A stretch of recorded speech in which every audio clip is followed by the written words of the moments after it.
The Emu War.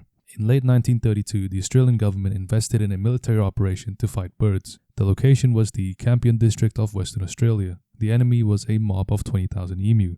The birds were destroying wheat crops. The farmers, who were mostly World War I veterans, did not ask for fence. They asked for machine guns. Minister of Defence Sir George Pearce saw a public relations opportunity. He deployed the Royal Australian Artillery.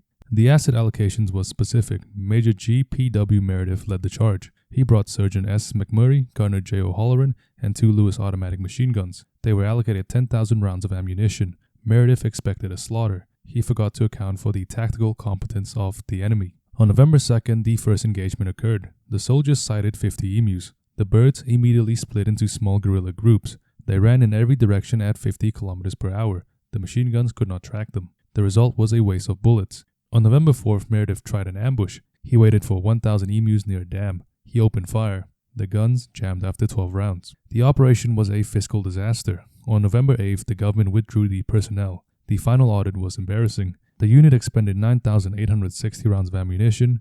Meredith claimed 986 kills. That is a confirmed kill rate of exactly 10 bullets per bird, a 10% efficiency rating, and that number was likely inflated to justify the expense reports. Meredith later told the press that if the emus were armed, they would face any army in the world. He compared them to tanks. The Royal Australian Artillery suffered 0 human casualties. They suffered infinite dignity casualties.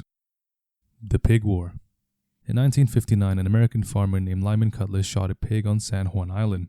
The pig was eating his potatoes. Lyman offered the owner $10. The owner, a British employee named Charles Griffin, demanded $100. In 1959, $100 was equivalent of $4,000 today. It was price gouging. Cutlass refused to pay. Griffin threatened to arrest him. According to the legend, the dialogue was simple. Cutlass said he was eating my potatoes. Griffin replied, "It is up to you to keep your potatoes out of my pig." The dispute should have been settled in a small claims court. Instead, it triggered an international standoff. The U.S. Army sent Captain George Pickett with 66 men. The British Empire responded with Captain Geoffrey Hornby and 3 warships. Bureaucracy does not know how to de-escalate. By August, 461 Americans were dug into trenches. Aimed at them were 5 British warships, 70 heavy cannons, and 2,140 Royal Marines. The only reason 2,000 men did not die that day is because of Rear Admiral Robert Baines. He arrived on the scene and refused to engage. He stated he would not involve 2 great nations in a war over a squabble about a pig. For the next 12 years, the 2 armies occupied opposite ends of the island. They did not fight. They held potluck. They celebrated the 4th of July together. They shared supplies. The only casualty of the entire operation was the pig. The War of the Stray Dog. On October 22, 1925, a dog ran across the Greek-Bulgarian border. A Greek sentry chased it. Bulgarian guards shot him. A Greek captain walked out with a white flag to negotiate. They shot him too. This occurred at the Demir-Kapia Pass. Tensions were already high, but the reactions was disproportionate. The Greek leader was General Theodoros Pangalis. He was a military dictator. He was broke. He needed a distraction from his failing economy. He used the dog as a pretext for a diversionary foreign policy. Pangalis demanded an apology and 2 million French francs. Bulgaria did not pay. Greece invaded the next day.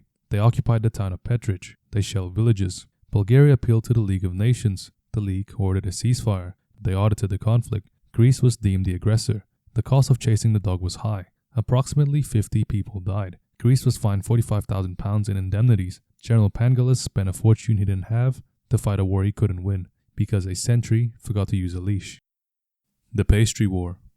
In 1839, France blockaded Mexico because the chef lied about his net worth. Monsieur Ramontel owned a pastry shop in Mexico City. He claimed that in 1828, drunken Mexican officers had looted his shop. He valued his lost pastries and furniture at 60,000 pesos. Let's look at the valuation. A skilled laborer in Mexico made 1 pesos a day. Ramontel was claiming his shop was worth 164 years of wages. This is insurance fraud backed by a navy. King Louis Philippe of France used a claim to demand a total package of 600,000 pesos. Mexico refused. Admiral Charles Baudin bombarded the fortress of San Juan de Ulua. General Santa Anna came out of retirement to lead the defense. During the retreat, his left leg was hit by a French cannon fire. The leg was amputated. The war ended with Mexico agreeing to pay the debt. The economic damage from the blockade far exceeded the cost of the pastries. Santa Anna did not let the injury go to waste. 4 years later, he dug up his leg. He placed it in a crystal carriage. He paraded it through Mexico City with full military honors. 2 years after that, a mob dug it up again and dragged it through the streets. The leg had a better political career than the general. The Bucket War. In 1325, 2,000 men died in Italy. History calls it the War of the Bucket. The combatants were Modena and Bologna. They were rival city-states. One supported the Pope, the others supported the emperor. On November 15, they met at the Battle of Zappolini. The resource disparity was massive. Bologna had 32,000 men. Modena had 7,000. Modena should have been crushed. Instead, they launched a surprise flank attack. They routed the Bolognese armies and chased them back to the city gates. Here's the correction. They did not go to war for the bucket. They took the bucket because they won. Modenese soldiers found a wooden pail at a well outside of the San Felice gate. They stole it as a trophy to humiliate the losers. The return on investment was horrific. 2,000 men died in a single afternoon. The prize was a rotting pine bucket. It is still on display in Modena today. It sits in a bell tower. It is a monument to the exchange rate of human ego. It is currently valued at 0.